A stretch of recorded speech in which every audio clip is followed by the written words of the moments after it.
Habarigani, welcome to Ujamaa, Cooperative Economics. In this fourth day of Kwanzaa celebrations, we are focusing on economics, Black economics, cooperative economics.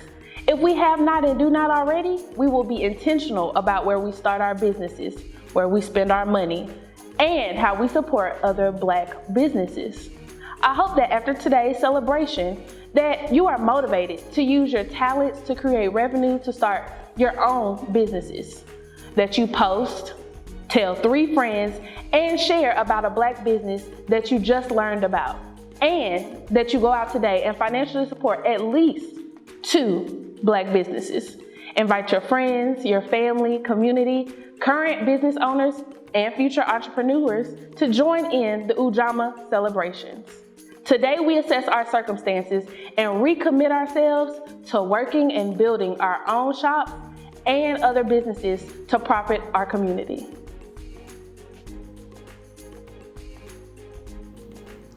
Habarigani. Today we are celebrating Ujamaa, to build and maintain our own stores, shops, and other businesses, and to profit from them together. Cooperative economics is a field of economics that incorporates cooperative studies and political economy towards the study and management of cooperatives. Amos Wilson said, an economic system, like any other social system, is fundamentally founded on dynamically organized and systematic social relations of exchange within a community of a person and between communities of persons. In order for an economic system to evolve within a group, members of the group must choose to enter into an ongoing, organized social relations of exchange with each other based on complementary and mutuality of interest, purpose, values, taste, and means of production, and the functional level of trust and fidelity. Habarigani. On this 4th day of Kwanzaa celebrations, I'm lighting the black candle, Umoja, the first green candle, Kujichagulia, the second green candle, Ujima, and the last green candle, Ujamaa. In the words of Susan Taylor, we must become self-defining people who work together harmoniously to build upon the common social, economic, and political needs of Black people. And we must fortify ourselves with the spiritual armor that strengthens us and helps us to survive and endure in this world.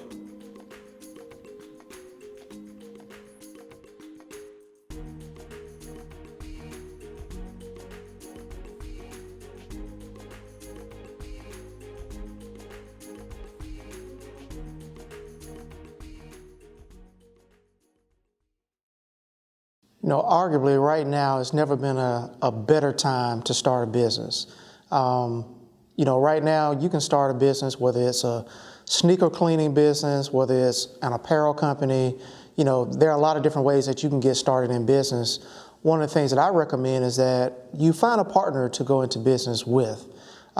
Business can be a very lonely kind of enterprise, and to be able to go through it with somebody, especially when you're learning the business, is so important. And I think that's, you know, one of the beauties of this principle of Kwanzaa around cooperative economics is that we need to do more business together because there's safety in numbers, and particularly when you're starting out. So you go in with somebody else, you build a business, and 9 times out of 10, that first business is not going to be the home run.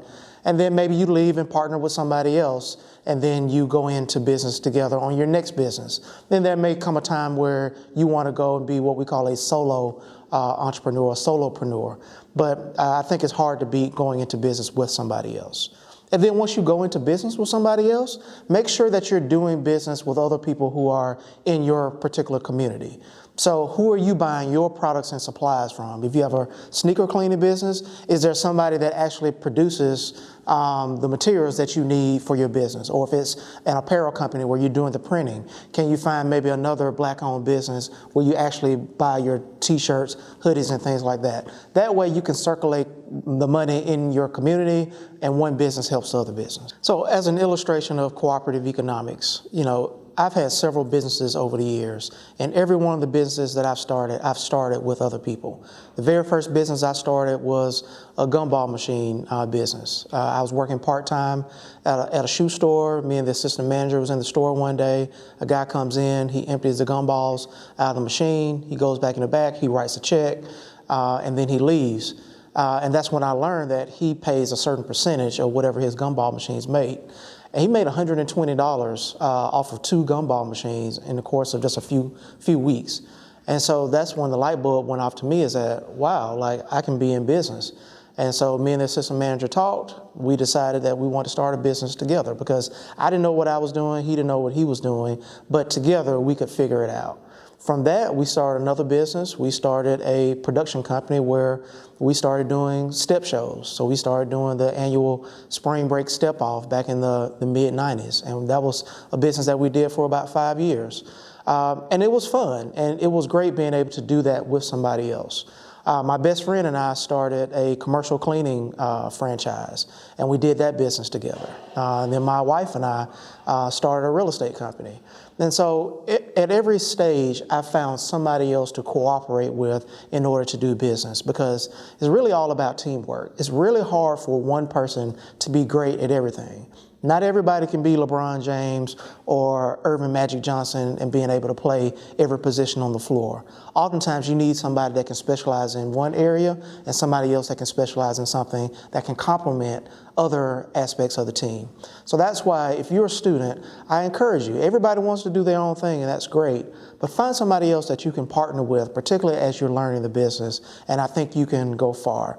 You know, the old adage, you know, if you want to go alone, but if you want to go far, go with somebody else. And so I always encourage people to go with somebody else. Another aspect of cooperative economics that we don't talk a whole lot about is philanthropy, and particularly the aspect of giving circles.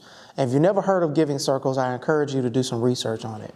A giving circle really draws on the rich traditions that come from the African continent around people pooling their money and then using those funds to be able to help other people. Philanthropy is really, the root word is philanthos, which means love of mankind. And so giving circles is an aspect of philanthropy where you have multiple individuals that pool their money and then they make grants to other people, and particularly other nonprofit organizations. I'm a part of a giving circle called the Birmingham Change Fund. That's an organization that's been around over 15 years here in Birmingham. We're a group of African American professionals that every year we take $365, which is an indication that philanthropy should be an everyday thing. And we give $365, we put it into a pot, and then we make grants to other nonprofit organizations in our community that are doing the things that we'd like to see, that are making the changes that we want to see change in our respective community. So we make grants in the areas of education, economic empowerment, healthcare, just whatever our particular our focus is for that year. And so we meet on a regular basis. We talk about the organizations that are doing good things in our particular community, and then we make a decision as to how much of our money we want to give to those organizations. And with that, we believe in the 4 T's, and the 4 T's are another aspect of cooperative economics. The 4 T's are time, talent, treasure, and testimony. And these are ways that you can cooperate with others to make an impact. So 1, you can pool your time with other people and volunteer. You can pool together your talent, because everybody has unique talents, but bringing our talents together, we can make much more impact than us working alone. And our treasure, putting our dollars together and then making a grant so that we can amplify the amount of our impact. And the last one is our testimony. So your testimony is really you being a role model, you telling your story.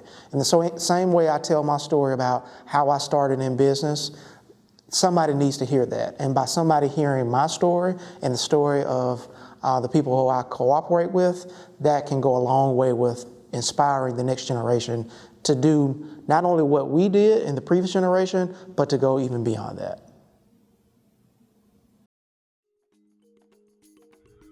Thank you for participating in the Ujamaa celebration with BSET. If you can, please log on tomorrow for the next night, which is Mia. We hope that you can come back. And good night on behalf of myself and the rest of BSET. And now I'm going to leave y'all with the quote. Action without vision is only passing time. Vision without action is merely daydreaming. but vision with action can change the world. Nelson Mandela. Thank you.